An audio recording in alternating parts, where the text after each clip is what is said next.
Hello, beautiful people. It's Cinderoma. Welcome to the channel. Today, we're back again with another video. This is from the channel The Art of Dialogue, and this is still on the Diddy trial. Title is Jane Deal breaks silence on attending Diddy trial and seeing Kid Cudi shocking testimony against Diddy. Well, we're gonna check this together, and I love your thoughts and your contribution in the comments below. Let's dive right in.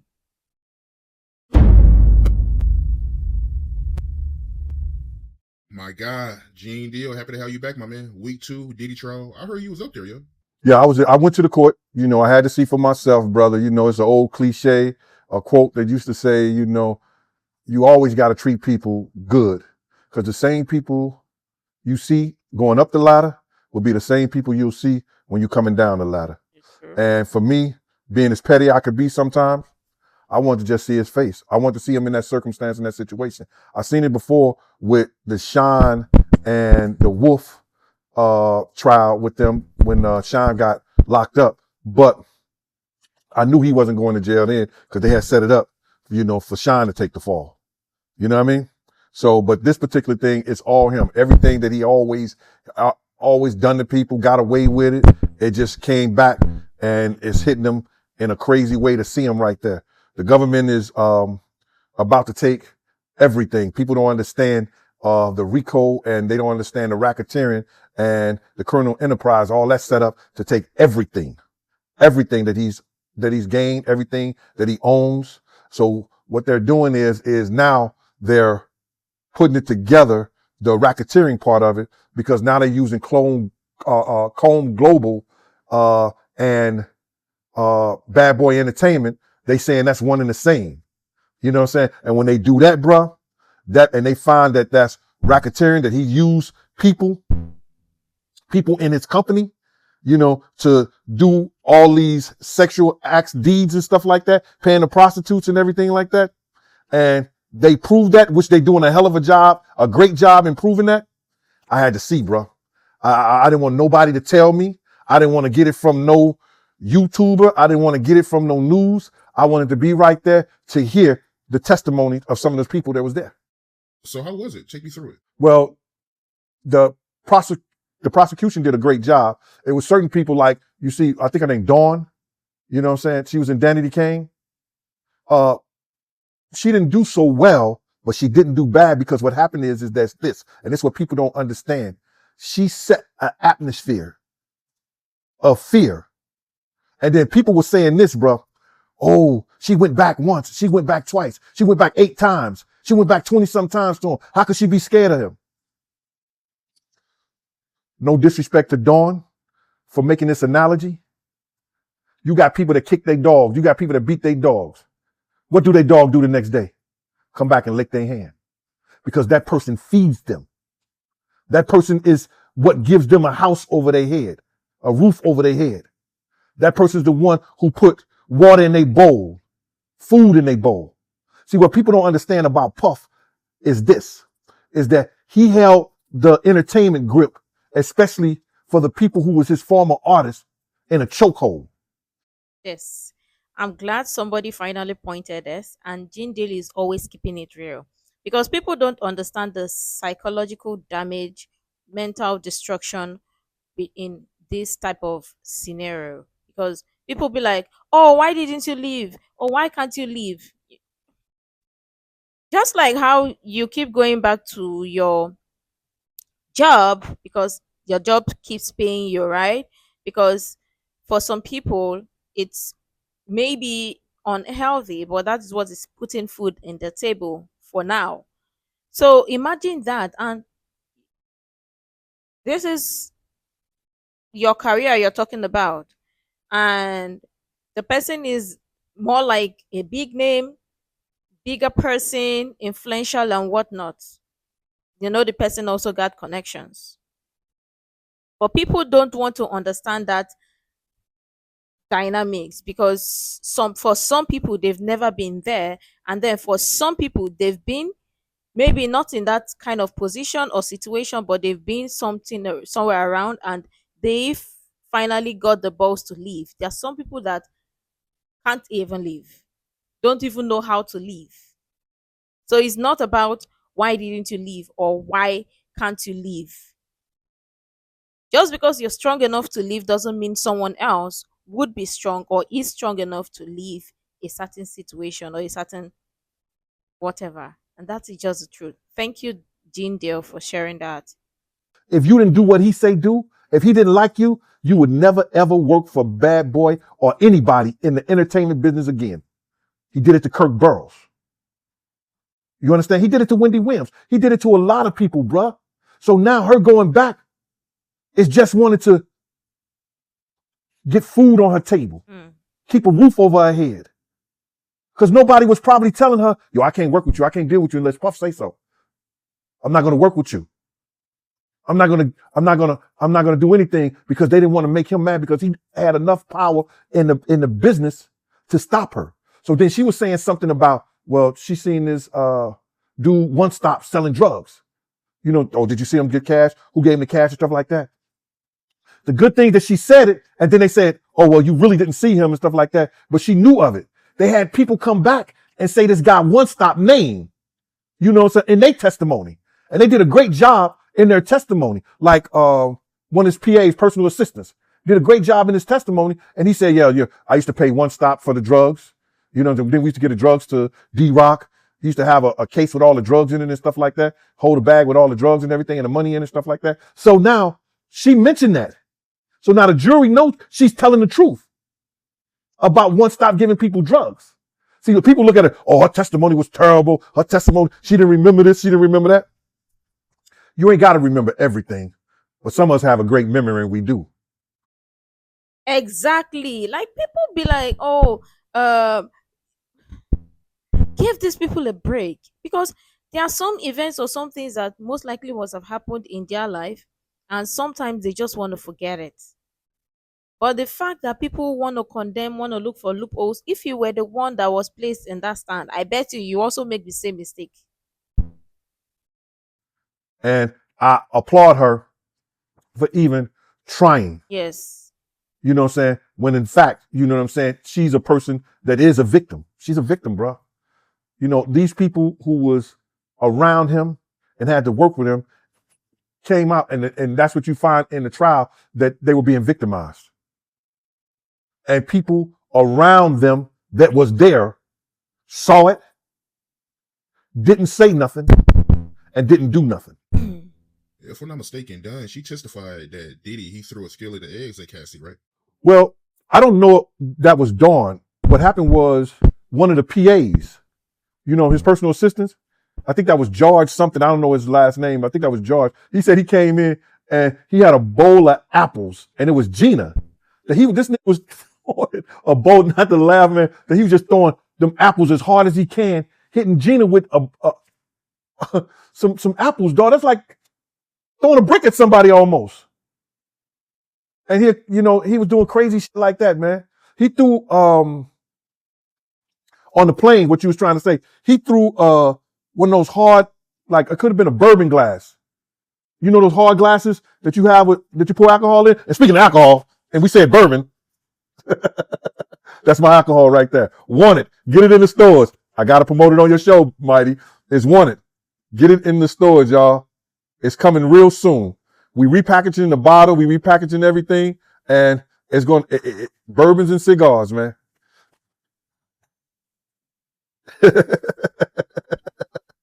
I know you hate that. You're gonna cut that, huh, Mighty? But anyway, man, to get back to the story. Oh, he was on a plane and he throwing glasses at Cassie. And then cursed her the F out and told her to go in the back of the plane and sit, and nobody said nothing. Yo, a lot of stuff is coming out in this trial, man, and there's no coming back from this. And I had to hear it and I had to see it, and I'm glad I heard it. No matter what the outcome is, and I swear for a living Jesus, and I know this to be true, if he have any sense, he'll go to the prosecution with his defense team, and he'll tell them, yo, can I still get that 5 years? Can I still get that 5 years? But now he's at the point where is that if they prove this racketeering, they could take all his assets. And I think that's what they're shooting for now. because everything else basically is going to be proven or has been proven. How did Diddy look appearance-wise? Thinner. He tried to appear not worried, but I know he's worried.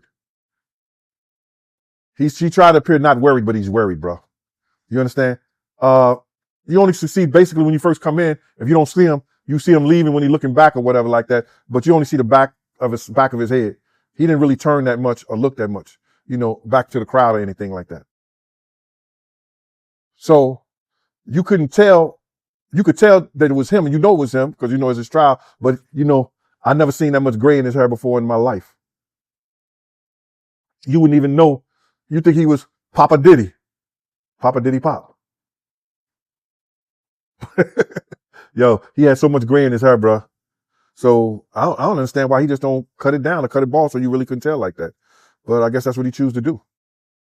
Kid Cudi, how you feel about him testifying against Diddy? Well, he testified, and I think he was more. He was very entertaining. He had everybody laughing and shit like that. You know what I mean? But he testified to somebody coming in his house because he would leave his door open, and it was around Christmas time, and they took all the gifts out the wrappers. He didn't say they took the gifts. You know what I'm saying? I can't recall he said they took the gifts. He said just took them off the wrappers. I guess they was looking for something. I don't know what it was. You know what I'm saying? They locked his dog in the another room. You understand? They didn't really ramshack anything like that. Ain't tell nothing like that. And then he testified to somebody allegedly Diddy bombing his car, but he didn't say Diddy until the end. He said that him and Diddy was having a lot of beefs and problems because he had found out that he was talking with Cassie, and him and Cassie was dealing with each other. So he was acting like that. He wanted to fight Diddy. He was going to meet Diddy so they could have a one-on-one. He was going to fight Diddy. And he said Diddy was standing up there in the middle. He was at this big window, and he was standing in the middle like he was some kind of superhero, some kind of Avenger or something like that, with his hand behind his back. You know what I'm saying? Like, yeah. I thought that was really entertaining. And then the prosecution went on and had him describe the stuff that Cassie was going through. And did he ever see Cassie with bruises and scars on her and stuff like that? He testified yes. He testified that she told him it came from Diddy. He testified that when him and Cassie stopped dealing with each other and stuff like that, his car ended up blowing up. But Diddy didn't know they had stopped dealing with each other. And so then the prosecution asked him, like, yo, did you believe him when he told you that he didn't blow up your car? He said, nah, I knew he was lying. You understand? But I thought it was funny where he said he was going to fight Diddy. I don't think he would have had a chance with Diddy. My own personal opinion. I mean, thinking about all of this is even scary, let alone the people who had to deal with all of this or who potentially all of this happened to. It is scary. Like, it's more like watching the movies firsthand or watching things that happens in the movie firsthand in real life or hearing them for you. Like, it's insane. But who knows? After all the drugs and alcohol, Diddy probably wasn't the same dude he was in the 90s and early 2000s. And I know people gonna say, yo, Diddy only beat women and shit like that. I seen him took some niggas down. I seen him took some big guys down. Some guys a little bit bigger than him. You understand? He knows who to mess with, I guess. But I seen some dudes who thought they had him and grabbed him, and he ended up slamming them. You know what I mean? So, it is what it is. I know people gonna say, be trolling like, yo, this, that, and the third. But I don't think the average dude gonna run up on him and think that he ain't gonna defend himself. And cause he can and he will. The one I knew, there's so many different, it's the Puff Daddy, the Diddy, the Love, the Brother Love, there's so many different people inside this month. You never know. So I know one thing that I don't believe if I had to put my house up, my money up, you know what I'm saying? And Puff heyday, I would go with Puff. I would go with him. Against a dude who's going to wear a dress. Right. So you was up there when Kid Cudi testified. You ain't tell me that, yo. No, bro. I came into court, but I had to go to the it was late, so I had to go to they had the overflow court. You know what I'm saying? When you don't come early, you have to go to the overflow court. So most of my time was in the overflow court. And that's why I seen the Kid Cudi, the last of all the what you call it? The Kid Cudi was off, and then all the other people, the Psych, the hold up, the makeup artist and the personal assistant, the makeup artist, the psych, and computer genius. I mean, the computer investigator for the feds. And I seen the rest of those. From the testimony that Kid Cudi gave, do you think it was a bad look for Diddy? You think it's going to have an effect on Diddy winning the case? None of it's a good look for him, but it would affect him in the matter whereas that people are building an atmosphere. Whereas that if he didn't do it, his enterprise, people from his enterprise did. People from where he worked, that's what the racketeering come in at. He had people that work for him to do his dirty deeds. You understand what I'm saying? So that's where that come in at. So his testimony of somebody doing this stuff because he was dealing with Cassie helps the racketeering case for the government. Because he had people that work for him that he's paying to do things like that for him. So the jury was looking that Kid Cudi did a great job. You could tell the jury was entertained by Kid Cudi, bro. Not only were they entertained, you know, because some of them, you know, they try to keep a straight face with they laughed in all 9 yards. But what happens is this. They believed him. They believed him. And they was waiting for the defense to jump on top of Kid Cudi like they jumped on all the rest of the people as far as Dawn and the people that testify, you know what I'm saying, against Diddy, that was going at Diddy. And what happened was when the lawyer got ready to do the redirect to go at Kid Cudi, Puff told him no. And the jury saw that, bro. The jury saw that. Puff's like, nah, don't ask him no more questions. Now he paying all these lawyers all this money to defend him. And that's what that narcissism come in at. Like he know everything. I don't know what he thought they would have pulled out of him or said or stopped or he was killing him or whatever it was Kid Cudi was doing up there. He didn't want to hear or see no more of it. Well, he told his own lawyers, don't redirect, don't say nothing. So they ain't even question Kid Cudi. And that's crazy because what a lawyer wants to do, all lawyers wants to do is get the last word. The last word. They want to go at them and get the last word to make sure that their client is all right. But when Puff did that, you should have seen the face on those jurors' face when he did that. I think that's going to be one of the things that bury him, to make them believe that he directed everybody to do the things that happened. I can't believe that he stopped his lawyers, bro. He stopped his lawyers for doing a redirect on Kid Cudi so they could try to, you know, have the jury thinking a different way. But I guess because Kid Cudi was so entertaining that it made him feel like he wasn't the main focus in the room anymore. Something. Wow. Interesting. Like lots of crazy things you hear. And obviously, the fact that people keep angry that, oh, he's proving DV or whatever, is getting somewhere. And obviously, every tiny details matters.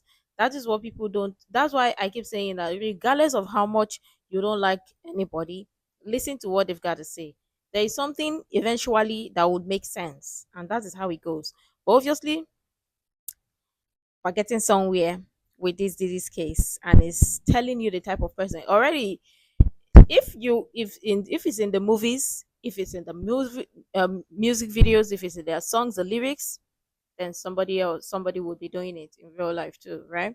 But let me know what you think. Make sure to like, comment, share, subscribe, and all that stuff. And until next time, see you in the next video.